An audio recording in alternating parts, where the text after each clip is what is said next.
Hi, this is Nagendra from NScape channel. ఈరోజు మన topic Marvel Zombies web series review. ఇది జియో హాట్స్టార్లో ఇంగ్లీష్లో మాత్రం ఉంది, తెలుగులో అవైలబుల్గా లేదు. అయినా కూడా నేను ఎందుకు వెబ్ సిరీస్ చూసి రివ్యూ ఇస్తున్నానంటే ఇది ఎంసీయూలో పార్ట్. ఎంసీయూ కోసం మీకు ఆల్రెడీ చెప్పాల్సిన అవసరం లేదు. ఓకే, ఇక స్టోరీలోకి విషయానికి వస్తే మెయిన్ హైలైట్ కమలా ఖాన్ ఈ వెబ్ సిరీస్లో చూపించిన విధానం అయితే బాగుంది. మెయిన్ మొత్తం 4 ఎపిసోడ్స్ ఉన్నాయి. ఇది ఒక మినీ సిరీస్ అయినా 4 ఎపిసోడ్లో మెయిన్ రియల్గా యాక్ట్ చేసింది కమలా.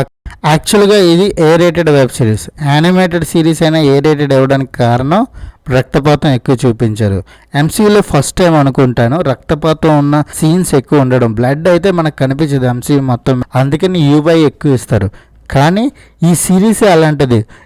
ప్రపంచం మొత్తం జాంబీస్తో నిండిపోతే వాళ్ళకున్న సూపర్ పవర్స్తో వాళ్ళని అడ్డుకోవాలి. వాళ్ళని చంపకుండా సిచ్యువేషన్ లేదా వాళ్ళకి బ్లడ్ వచ్చే ఛాన్స్ వస్తుంది.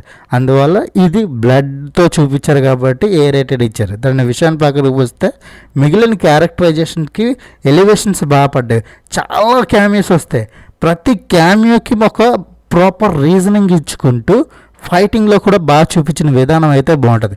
వాళ్ళ జాంబీస్ అయినా వాళ్ళకి తెలివితేటలు ఉంటాయి అండ్ వాళ్ళ సూపర్ పవర్స్ వాళ్ళతోనే ఉంటాయి. జాంబీస్ సూపర్ పవర్స్తో అపోనెంట్ ఎదుర్కొంటుందంటే మీరే అర్థం చేసుకోండి రక్తపాతం ఎంతగా జరుగుతుందో. స్టార్టింగ్ నుంచి లాస్ట్ వరకు అంటే ఎపిసోడ్ 1 స్టార్టింగ్ నుంచి 4th ఎపిసోడ్ ఫైనల్ బ్యాటిల్ వరకు మనకు ఫైటింగే జరుగుతుంది.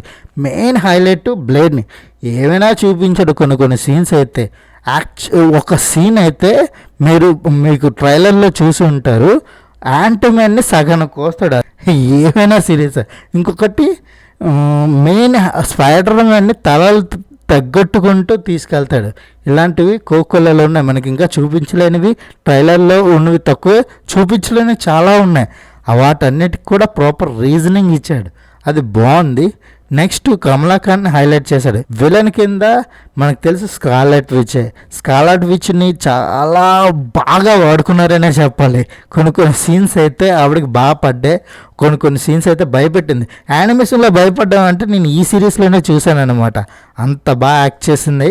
తన వాయిస్ ఓవర్ కూడా బాగుంది. మొత్తం ఇంగ్లీష్లోనే ఉంటుంది, తెలుగు డబ్బింగ్ అయితే ఏం లేదు. ఓన్లీ నేను సబ్ టైటిల్స్తో చదివి స్టోరీని అర్థం చేసుకున్నాను ఇంగ్లీష్లో చూసి. మీరు కూడా అలాగే చూడండి, ఎందుకంటే ఇది ఎంసీయూలో పాటు ఇది సీక్రెట్ వార్స్కి దారితీస్తుంది అన్నమాట. ఫస్ట్ని బట్టి మనకి సీక్రెట్ వార్స్లో ఏం జరుగుతుంది అనేది స్టోరీ నెరేషన్కి ముందుకెళ్తుందని నేను అనుకుంటున్నాను. దాంతో యాక్చువల్గా ఈ స్టోరీని చూడాలా ఎంసీయూ బ్యాక్ అంటే నేను చెప్పలేని పరిస్థితి. ఎంసీయూ బ్యాక్ అంటే బ్యాక్, లేదంటే లేదు. ఎందుకంటే ఈ సిరీస్ ఎలా ఉంది, కొంచెం బాగా తీసుంటే బాగుంది అనిపించింది, మరి ఓవర్ అనిపించింది అని ఒక విధంగా అనిపించింది.